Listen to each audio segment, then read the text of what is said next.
afternoon. I'm Alfred Poor. I'm here at the Digital Health Live Studio at CES 2019.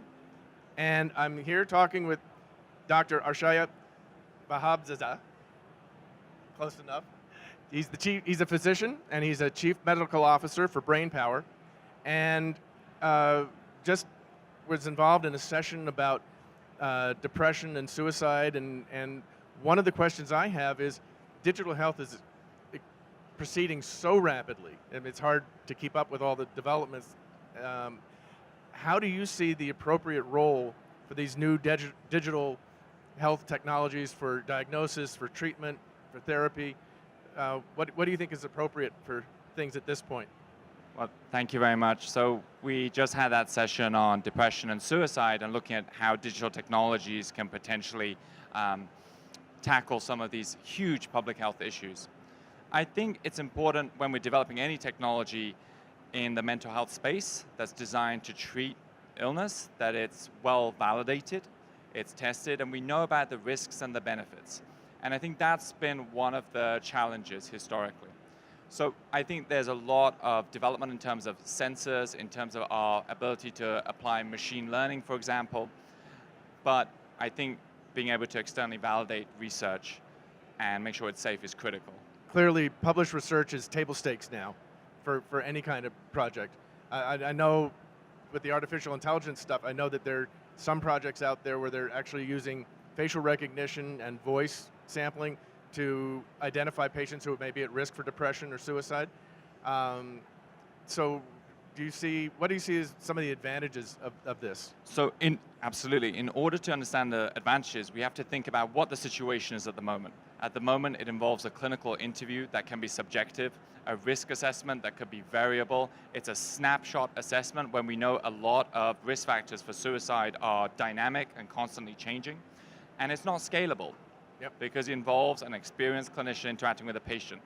And also you have the situation where a lot of patients or subjects are reticent to come forward. And Absolutely. so there's that sort of social barrier for them asking for help. They suffer in silence, they don't seek care, or they seek care when it's at a much later point where it's much more serious. But these technologies allow us to collect more longitudinal and dynamic and continuous data, whether it's sensors are built on a smartphone, where it's information we can catch on cameras, for example, or whether it's information that we collect through electronic medical records. There are ways that we can understand risk in a much more nuanced way, and a way that's far superior to how a clinician will be able to think about risk and think about the different risk factors. Machine learning is a great example of a way that we can understand lots of different variables and create entirely new models of risk. It also allows us to personalize to specific populations. For example, we can look at the elderly, we can look at children, because I think these variables, these risk factors for suicide will play differently in different populations and different subgroups. Certainly a moody teenager has very different needs than a lonely senior living alone. Right, and an incorporation of substances, for example, risk-taking behavior, but there's ways we can collect that information. Smartphones, social media, for example. So what's the risk? And there must be some hidden risks behind relying on machines for all this. So the risks are always there. As technology develops, we have to make sure that the research also develops. We have to validate things, and we know technology is developing very, very, very quickly.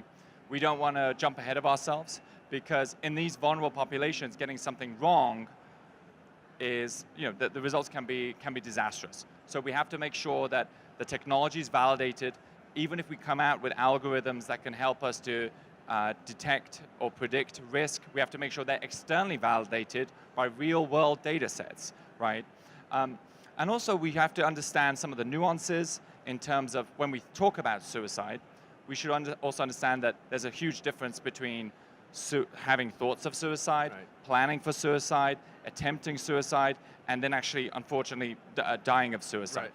And we have to understand the kind of mechanisms and the data at play in each of those different segments.